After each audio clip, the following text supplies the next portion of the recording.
But like lo-fi music is just so easy to put on because a lot of it is like copyright free. Or at least the playlist that I use is copyright free, so I could just use it and like upload the VOD and like nothing will happen. What you mean? Like I don't know, just something like this, but like copyright free. You know? Something like that. Like not usually like lo-fi. Yeah.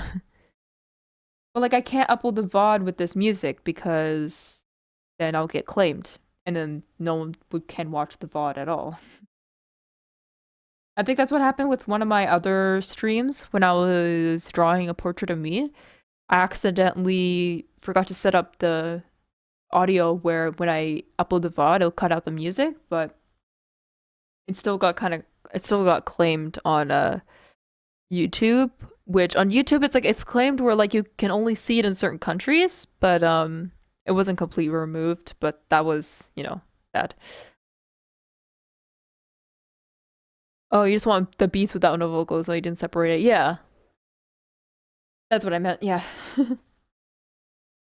Cuz that's not like the lo-fi hip hop is not really my vibe that I'm trying to get off, like the aesthetic that I'm trying to give off.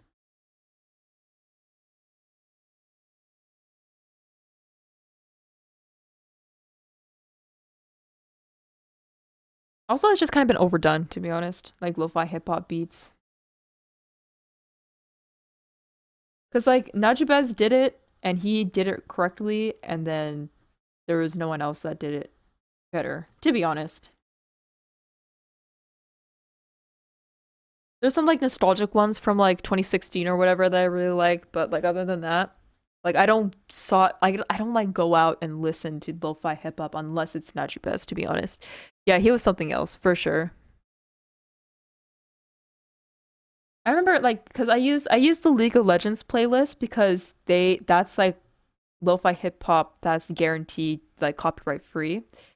But sometimes using other lo-fi playlists still is like kind of iffy because like I remember I used another one on my stream and that one got like stuff claimed and stuff, even though it said it was copyright free. So like I don't even know.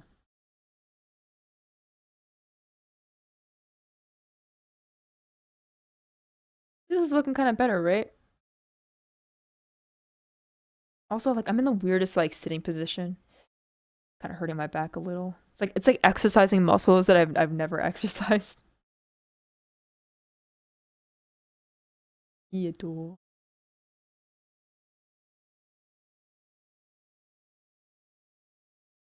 maybe when I'm a famous VTuber, I can commission people to do instrumentals for me.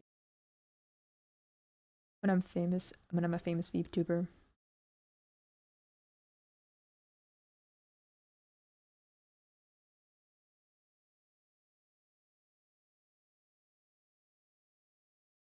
I can imagine walking up in the agency and being like, they're like, so like, why did you want to start modeling? It's like, I just wanted a good computer so I can play Tekken 8 when it comes out. And then become a Tekken professional and stop working for you guys.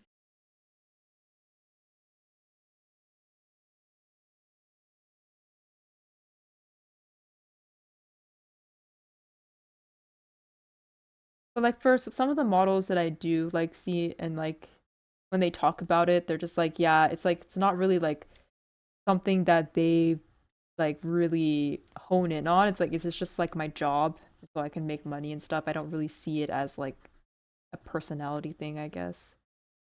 Which no one should like take their job and like make it into a person. But yeah, that's how I kind of see it as well. It's like I'm just want the monies. Especially as someone who's Indian, like there's like a lot of people that like come up to agencies to have Indian models to like have their the makeup done and then like advertise that for their website or their Instagram or whatever.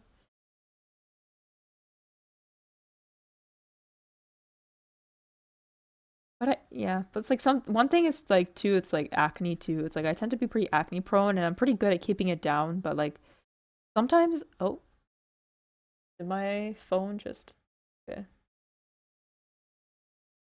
My phone did a little bloop. Because like sometimes even just like even if I'm not stressed about something and I have to think a little bit hard about how I'm supposed to prepare for the next day if like an event is happening, sometimes I'll get like a pimple just from like doing that.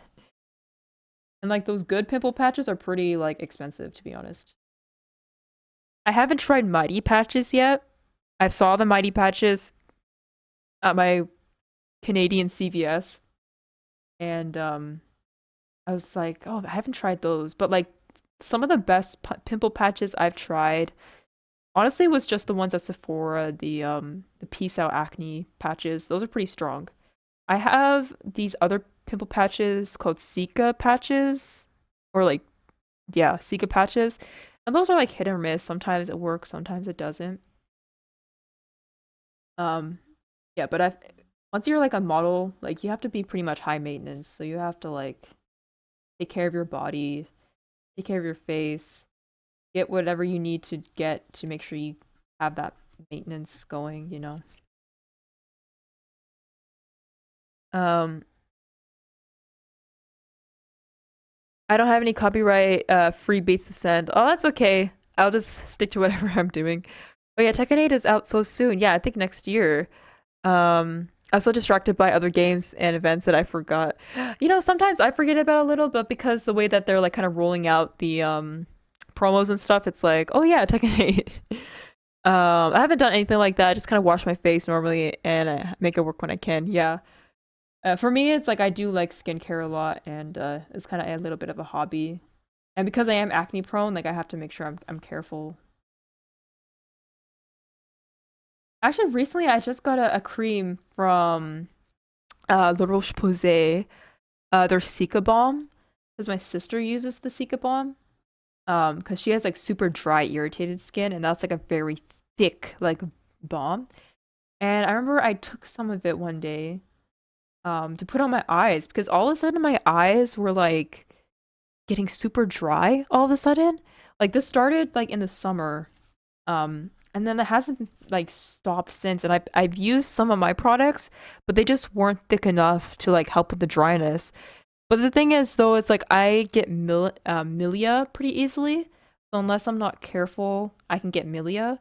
And milia is hard to get rid of. You pretty much have to go to a doctor to get those removed, extracted. Like you can't really use skincare because when you get milia on the eye, you have to be like it's a different skin compared to the rest of your skin.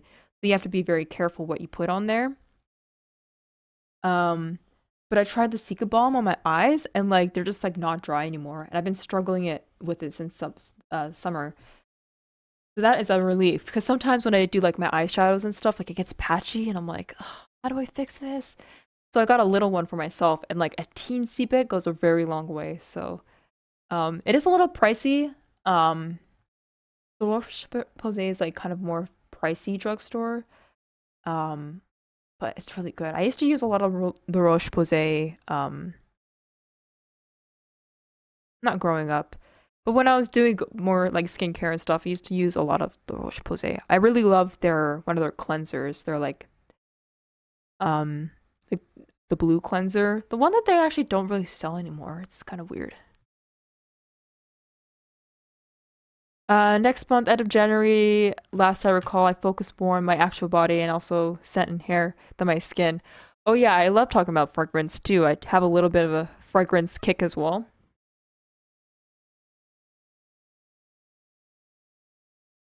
The current fragrance that I actually use as like my main fragrance, it's not unique or anything. I just use the Valentino Born in Roma like the Donna version, like the Valentino Born in Roma Donna, I think.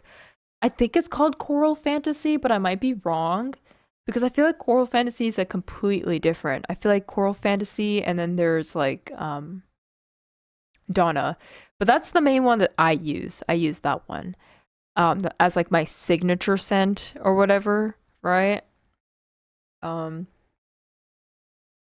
that's like a good like what is it? It's like floral cinnamony with a little bit of vanilla, a little bit of freshness. It just kind of has everything in it. Um, but that's like my main one for now. On the birthday party, I actually tried the Maison Margiela, I think it's pronounced. Um, the fireplace scent. That one's a pretty unique one. I like the fireplace scent. It's like woody, but also slightly sweet. Very nice for winter. Born in Roma. Donna? I feel like it's called Coral Fantasy. I just bought the new scent and it's Joseph Aboard Ember. Kind of woody, very autumn winter, kind of citrusy. Oh yeah, that's a nice balance. Um born in Sorry, I'm just like really confused myself. I'm like searching it up. It's like obviously like those scents like they last a long time, so but I think like the Valentino one that I have is the only bottle of perfume where it's like a full bottle. Yeah, I think it's like yeah, because I feel like the because it comes in a coral box, but I feel like Coral Fantasy is like completely different. Yeah, but that's the one that I use mainly. Um, Also another favorite one of mine is I recently got this as like a sample, but it's I think it's a Sephora brand one. It's called Floral Street. That's the brand. It's called Floral Street, and then it's the peony scent. That's like the flower, the peony flower. And I'm like, I'm not really into florals, but I like that one. It's like it's like this nice sweet, the little bit of floralness, like scent to it, and I think it's just such a nice, like spring scent. It's like it's such a nice girl scent. You know what I'm saying? Like if you're wearing something cute, like put that shit on. I'm pretty sure like people will smell you and it's like, oh, what the hell? Like you smell like almost kind of like delicate. Like you smell delicate in a way, but it's so nice. I really love that one. I only have it in a little sample thing, so I'm trying to like use it like very sparingly. But I love to buy like a full bottle of that stuff. It's so nice. Um, I also have the classics like the Dolce Gabbana light blue, but not like in the one where it's like a super light box. It's just like in the normal blue box. Just like nice and fresh and citrusy, a little musky. I think that one's like a little musky, but that's the thing. I'm trying to get out of like musky scents because my skin chemistry is like every time I have a fragrance, it dries down musky if there's any sort of musk anywhere. So I try to avoid musky scents, but I do like it as well. So it's also my first one trying Scentburn. I also have a full bottle of Name because I forgot it was so long. I gotta find one that I really want to have, so I'll try more scents when I can. Oh yeah, I don't have Scentbird, but I heard that was like a really good place to try scents out. But hold on, let me just drink some water.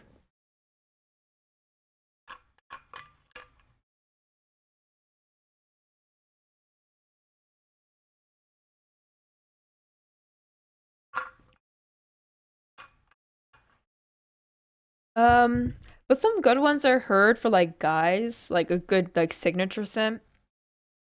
This is like um I think like a basic one I've heard are like anything from Parfum de Marly and Leighton from Parfum de Marly is a pretty iconic one. Prada Black is pretty iconic. Or like it's kind of like underground Prada Black. Like people don't talk about Prada Black because every guy loves to wear Dior Sauvage. And Dior Sauvage is like so basic. Like if you don't want to be that person, stop wearing Dior Sauvage. Like if you go into a Sephora, they have a whole entire like top shelf of Dior Sauvage because people keep buying it. Your dad wears it, your brother wears it, every guy in your family wears it. Stop wearing Dior Sauvage, okay? So yeah, Prada Black. Um YSL, the Ohm is also pretty good. Probably want to check that out. It's like a pretty basic scent, guy scent. The Ohm, um, or Il Ohm. I don't know my French that well. I used to learn French, and now I completely forgot how to say anything. Also Givenchy Pie. That one's a pretty iconic one. I remember I was with my friend, female friend. We were just like in a drugstore. We were like looking at all the perfumes for like no reason, and she was like, "Oh my god, I completely lost my train of thought." It's like, "Oh yeah, gotta get um Givenchy pie." Oh my god, I completely forgot. I forgot what I was saying. Gotta get Givenchy pie. Gotta get that. And I'm like, oh, really? Like, do you like that scent? It's like, yeah, I love Givenchy pie. And I'm like, I didn't even notice that she was like a scent person. So apparently Givenchy pie is like pretty good. She's like, oh, get it. But like I'm like a bit too broke for that. So like I can get some Valentino if I got like the money saved up. I don't think I can pay for a Givenchy. I hate how my brain works like that, man. I literally talk about something, um, and then I just like forget. Oh, found the name. Been gifting a very manly one since I was I sorry, I just like was on a tangent. I forgot to read the chat. Um my other one is very much kind of an older man one where it is prominent, and I don't know how to describe it. One I used to love was the light green curved one. Light green curved one. Hmm. I'll have to have more neutral scents, but I've been gifted very manly ones since it was for my father. Oh, I found the name. Oh, okay. Oh, did my thing freeze or did I just pause it? Oh, I just accidentally paused it. Hold on. Maybe if I just did this. Okay, sure. There we go. But yeah, just don't get Dior Sauvage, okay? It's like if you want to stand out, like don't get that. Also, Mason Margiela Fireplace. Fireplace is really good. It's like a very woody. For me, it almost smells like cotton candy to me when I put it on my skin. It's like it's woody, but it has a little bit of that like sweetness to it where it's like, oh, that's kind of interesting. So I have a vial of that. Mason Margiela has like some pretty interesting scents. Or if you want something kind of specific and unique. Oh yeah, Jean Paul Gaultier Intense. Is the one where it's like the shape of a body? That one's like iconic. Because when I heard Jean Paul Gaultier, it's like the one that's shaped like a man's torso or something. Yeah, that one. Yeah, that one's kind of iconic, huh? Also, like the female equivalent to that is like um Good Girl by Herrera. I think Good Girl by Herrera. It's the one where it's like the it's like literally a big stiletto and like you just spray out of a stiletto. The black one, right? Yeah. I'm very used to seeing the one where it's like blue with like stripes on it. But yeah. Yeah, that one's pretty doesn't like Megamind says that where the fish the henchman guy, he's like, "Do I smell Jean-Paul Gaultier or something?" Um yeah, Parfums de Marly is a pretty good like entry level underground fragrance if you don't want to smell like everyone else or what everyone else is getting, which is, what everyone else is getting is not that bad. Like it depends on the scent. But again, it's like you don't want to smell like everybody else. I think for Parfums de Marly, you're gonna have to find that in a Nordstrom. So definitely find, you know, if you have a Nordstrom around you. Leighton, I believe, is more of like a citrusy cinnamon scent, so it's like a good rounder of just like something that's kind of fresh but little has a little bit of kick to it where it's not like too fresh. You know what I'm saying? I think it's goofy. Yeah, the torso look of that, a little goofy, huh?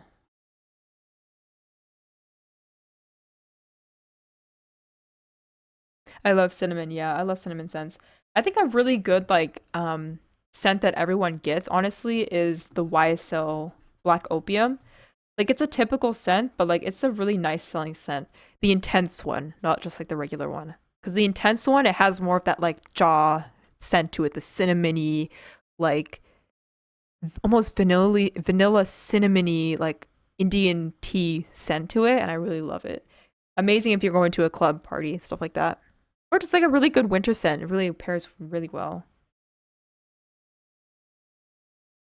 But yeah, everything kind of just lays down musky for me. So when I get a sweet scent, it's like I have to make sure that shit is like sweet or like the notes in it. There's not a lot of musk in it, so like I know how it's gonna be.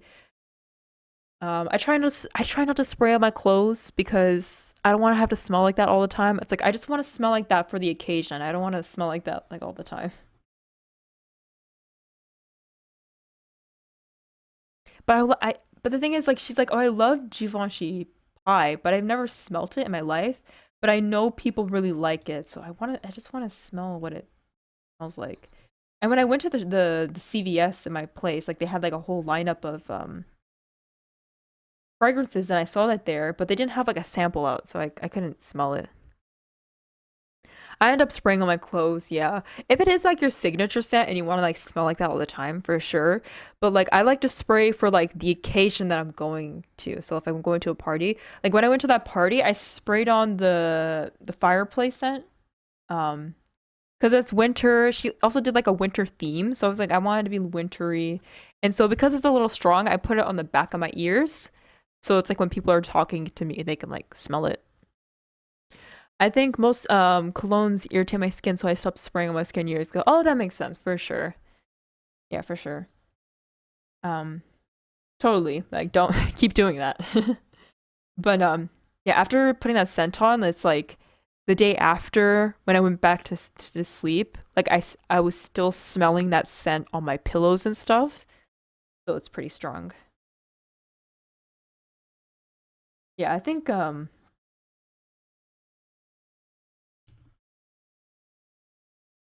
I think the stream was like getting to me. I was like talking so much, I was like blanking out.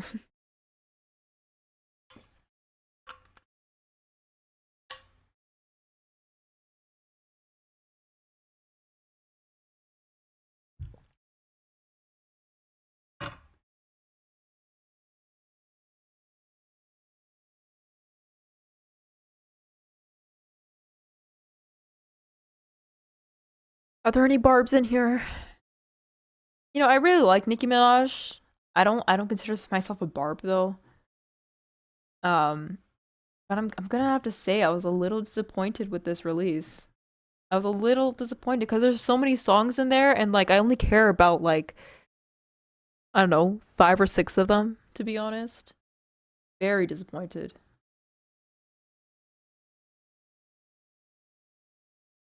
How is this looking, by the way? Maybe just do some shade. Maybe give her some blushy.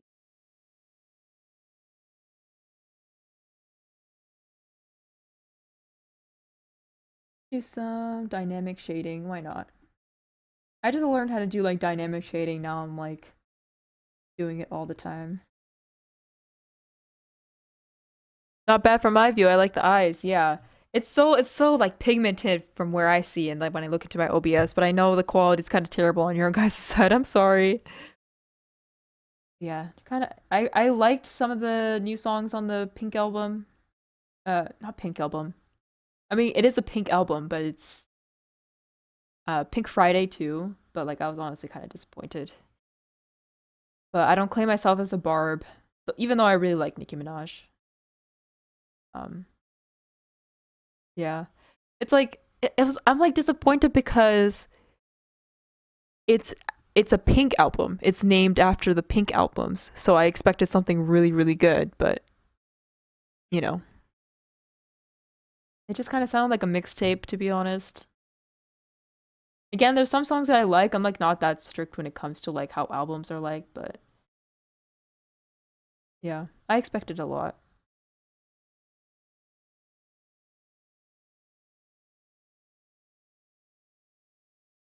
What is this head situation?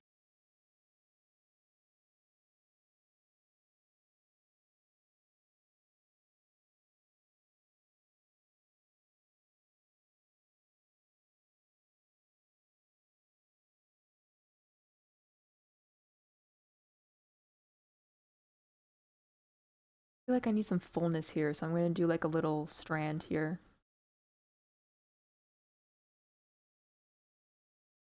No, something shorter.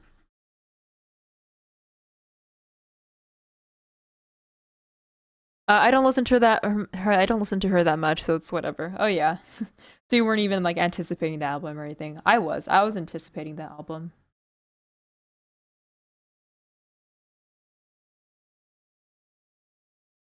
But from artists I do listen to, I kind of expect something I would listen to for a long time whenever they release. Yeah, there's a couple songs that I really liked and I saved, and I was like, okay, like I'm gonna listen to these.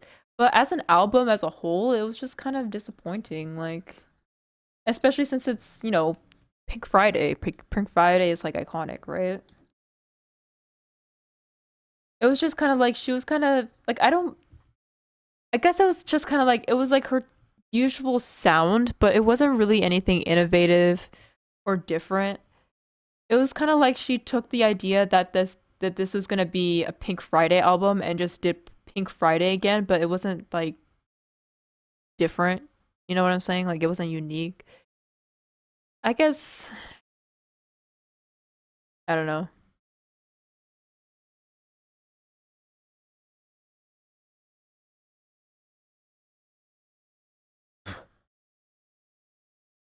Like it's been years since her last album, and it's like it felt like she hasn't been saying anything new. You know what I'm saying?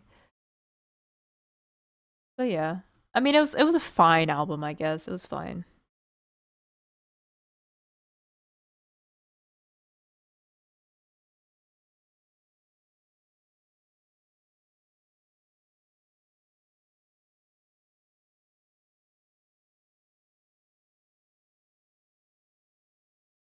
Oh, that's always disappointing. Yeah.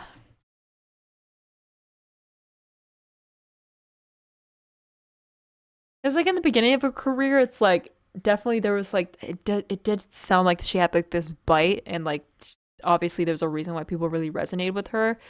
But now because she's like this claimed or like not claimed like by her or whatever. It's like sorry, I'm like itching my ears.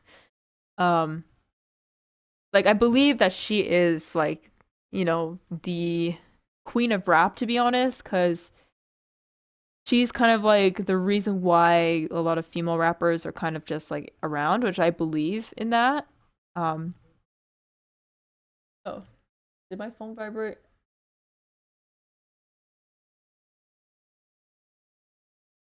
Yeah, it was just an email. I forgot to put my phone on do not disturb mode.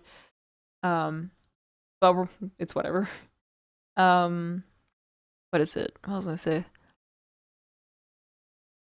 But it's like it seems like on this album, it's like yeah, she was just saying like yeah, I'm like all y'all want to be me, and like I'm the queen and stuff is like whatever like I don't mind ego songs and but it was kind of like it was like weird because she would be like oh yeah like y'all are looking up to me but like when you listen to the album and like it definitely seems like without the new like rappers around her that her inspiration seems to stem from that so it's like oh y'all want to be me but you're also taking inspiration from other artists and stuff like I don't know like you're taking inspirations from the female artists that have been inspired by you.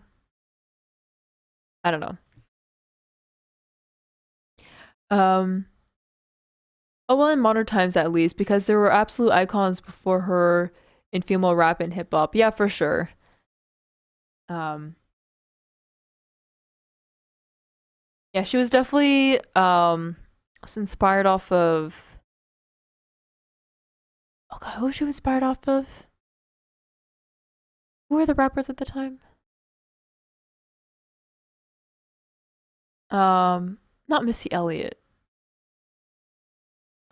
There's what was her what was that song like when she first debuted?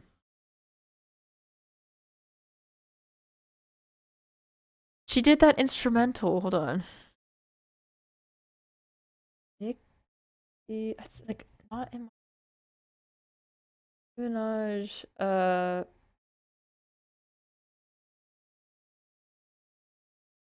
Debut? Is that like the word I'm looking for?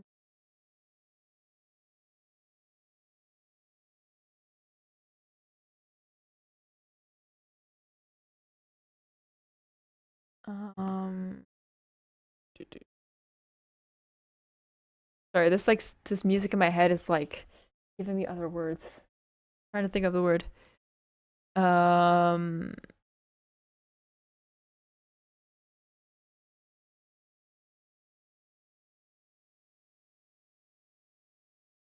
What was that song? Like she did like like she did a rap on top of another artist's instrumental, but what was that song?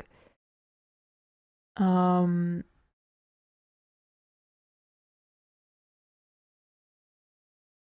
what was, oh my god, it's like it's eating at me. I need to know what this.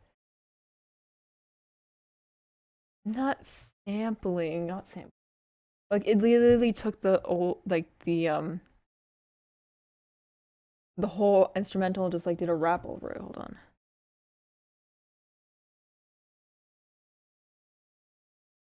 Uh well, Dirty Money was her own thing. Dirty Money.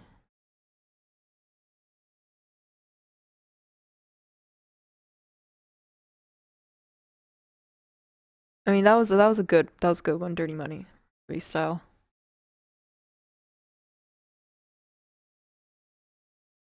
Oh, was it Jump Off? Hold on. I think that's what it's called. Jump Off. Okay, yeah. So she did a rap on the instrumental of Jump Off, which was Little Kim. Little Kim. That's what it was. Yeah, Nicki Minaj did a whole rap over the instrumental of Jump Off from Little Kim. That's who I was trying to refer to. But that's a good rap. If anyone want to see like Nicki's like original like rapping, Dirty Money was good, and Jump Off from Nicki Minaj is really good. Check those out. Like you can definitely hear in her rapping, it's like she has a lot of fun doing it and stuff. She has a lot of good wordplay and stuff like that.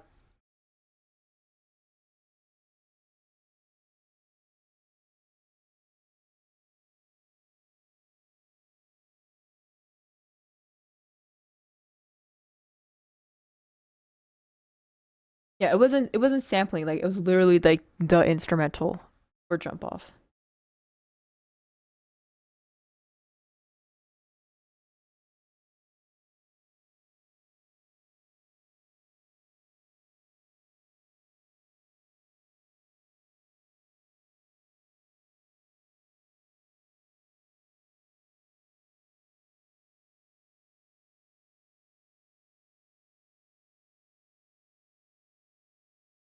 Yeah, I'm gonna start doing some shading.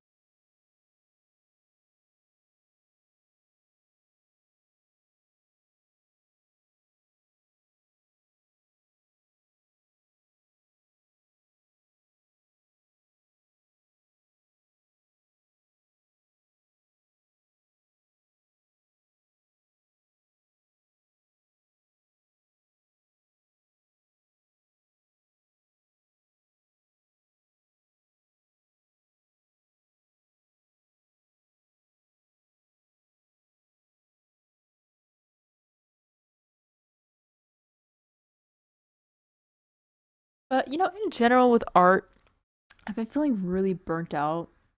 Like I would work on a piece for like maybe an hour and then like I would just like stop working on it and then like I would never want to work on it like for the whole day. You know what I mean? So yeah, it's been like pretty rough. I think it's just like looking at the piece before it's finished. It's like it's really like setting me, not setting me off. What am I saying?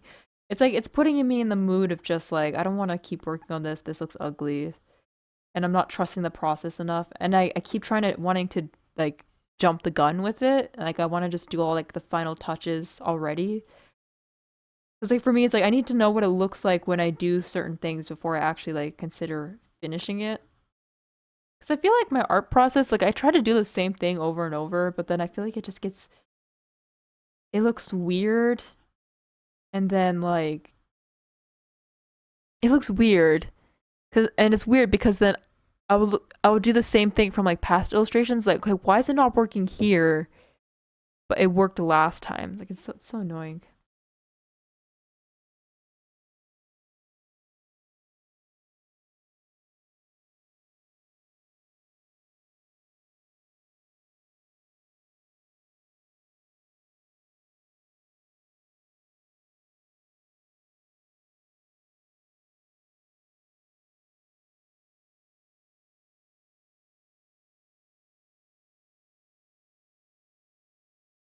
Shading.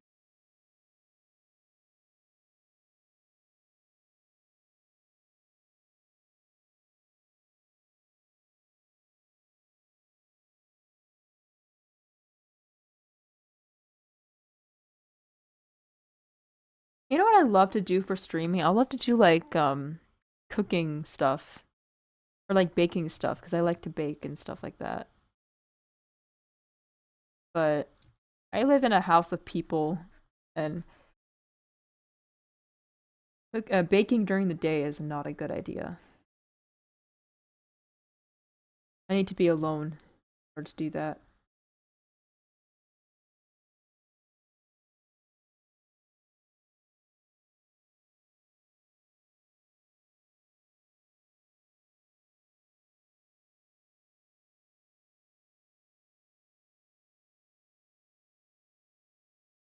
I don't know what I missed, but my art process changes by style now. Um, Send them out for the day.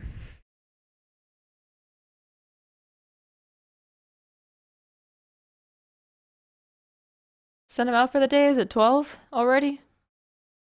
Hold on. What was I saying? Was I saying something? I just forget what I say. So dangerous when I stream. Like I like to bake. I think that's what I was saying. I want to stream baking one day. Or like cooking in general. Because for some reason VTubers are terrible at cooking and baking things. I want to break that stereotype. Like, why do you guys know how to do a simple task?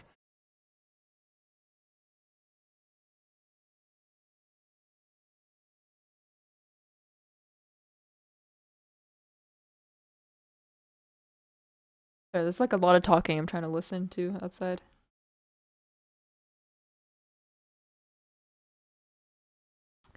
Yes, and oh yeah, it is 12. Man, I was just doing the shading too. Hold on, let me just do the eye. Fuck it.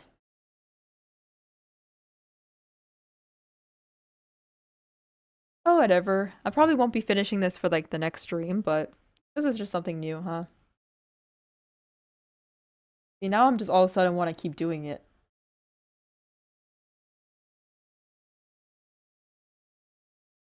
Let me just do something quick. Okay, well, there we go. We got Star Guardian Lux. Barely, I mean, she's barely here. Barely here.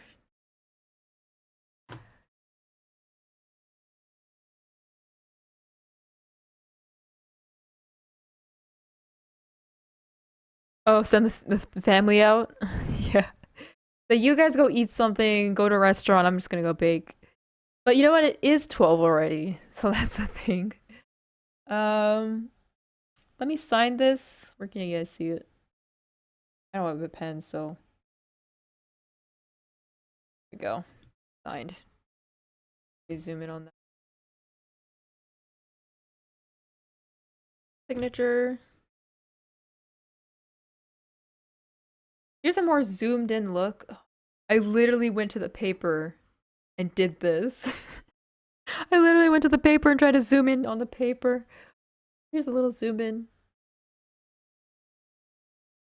I mean, it's not that impressive considering that I didn't even do any of like the shading or anything. But this is a good thumbnail, right? This is a good thumbnail. Let's just do that. Let's do some head turns. Good thumbnail stuff. Look at that. You will. Okay, well, I mean, it's 12, so I guess I gotta send you all out, right? Thanks for coming. Hope you guys have a good night. It's a night over here, so yeah. I think I don't know what I'm gonna do after this. 'Cause I usually stay up later than this, but have a good night. You know, it's been actually really fun streams. It's actually a lot of fun. It took like a whole hour to set this up because I wanted to make sure everything was working right, but I'll see you guys soon, hopefully.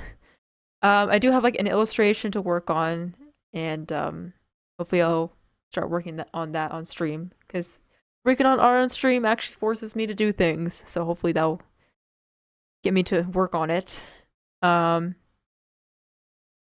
Okay, sorry. I'm not gonna raid because I can't do that right now, but I'll stop streaming.